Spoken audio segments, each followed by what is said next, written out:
पुरुषांना रुग्णालयात जात आहे, थांबा. महिला डॉक्टर ताब्यात, पुरुषावर करायची असं जबरदस्तीने असं लाजही वाटली नाही. लग्न झालेलं असतानाही इतका मूर्खपणा तुम्ही कधी विचार केला आहे का? ज्या ठिकाणी आपण जीव वाचवायला जातो तिथेच आपल्यावर काहीतरी असलं भयंकर घडू शकतं. रुग्णालय नाव ऐकलं की डोळ्यांसमोर येतात पांढरे कोट, औषधांचा वास आणि उपचाराची आशा. पण कधीकधी या शांत दिसणाऱ्या भीतीच्या मागे काहीतरी असं लपलेलं असतं ज्याची आपण कल्पनाही करू शकत नाही. ही गोष्ट एका अशा डॉक्टरची आहे ज्यावर लोकांनी डोळे झाकून विश्वास ठेवला. वर्षानुवर्ष तिने रुग्णांचा विश्वास जिंकला, त्यांना बरे केलं, त्यांच्यासोबत मैत्रीपूर्ण नातं ठेवलं. लोक म्हणायचे ही डॉक्टर वेगळी आहे, कारण ती फक्त औषध देत नव्हती तर रुग्णांच्या आयुष्यातही सहभागी होत होती. हळूहळू तिचं नाव खूप मोठं झालं. लोक तिच्याकडे लांबून लांबून येऊ लागले. तिचं क्लिनिक नेहमी भरलेलं असायचं. प्रत्येकाला वाटायचं आपण योग्य डॉक्टरकडे आलो आहे. पण जिथे विश्वास असतो तिथेच फसवणूक सर्वात जास्त खोलवर असते.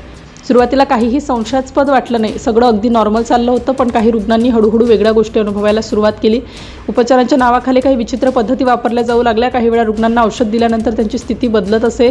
त्यांना काय चाललं हे पूर्णपणे समजत नव्हतं. शरीरावर नियंत्रण कमी होतं आणि त्याच क्षणी काहीतरी घडत होतं. पण ते काय आहे हे कोणाला स्पष्ट सांगता येत नव्हतं. 1-2 लोकांची सुरुवातीला दुर्लक्ष केलं. कदाचित आपल्याला चुकीचं वाटलं असेल असं समजून ते शांत बसले. पण जेव्हा अशा घटना पुन्हा पुन्हा घडू लागल्या तेव्हा प्रश्न निर्माण होऊ लागले. काही रुग्णांनी धाडस करून बोलायला सुरुवात केली. त्यांनी सांगितलेल्या गोष्टी ऐकून सगळ्यांच्या पायाखालची जमीन सरकली. त्यांनी सांगितलं उपचाराच्या नावाखाली त्यांच्या शरीराच्या खाजगी भागांना स्पर्श केला जात होता. तेव्हा अनेकांना धक्का बसला. हे खरं असू शकतं का असा प्रश्न सगळ्यांच्या मनात आला. कारण ती डॉक्टर एक विश्वासार्ह व्यक्ती होती. पण हळूहळू आणखी गंभीर गोष्टी समोर यायला लागल्या. काही रुग्णांनी सांगितलं की ते औषधांच्या प्रभावाखाली असताना त्यांच्यावर जबरदस्तीने लैंगिक कृत्य केली गेली. हे ऐकून सगळे हादरले, कारण हे फक्त गैरवर्तन नव्हतं, हा विश्वासघात होता. डॉक्टर आणि रुग्ण यांच्यातलं नातं अत्यंत पवित्र मानलं जातं, पण इथे त्या नात्याचं पूर्णपणे उल्लंघन झालं होतं. या सगळ्या गोष्टी हळूहळू बाहेर यायला लागल्या आणि मग सुरू झाली चौकशी. अधिकाऱ्यांनी सखोल तपास सुरू केला. प्रत्येक रुग्णाची साक्ष घेतली गेली. जसं जसं तपास पुढे गेला तसं तसं सत्य आणखी भयंकर होत गेलं. हे सगळं स्पष्ट झालं. ही घटना होती कॅनडामधील एका भारतीय महिला डॉक्टरची. तिने आपल्या पदाचा, आपल्या विश्वासाचा आणि आपल्या अधिकाराचा गैरवापर केला होता.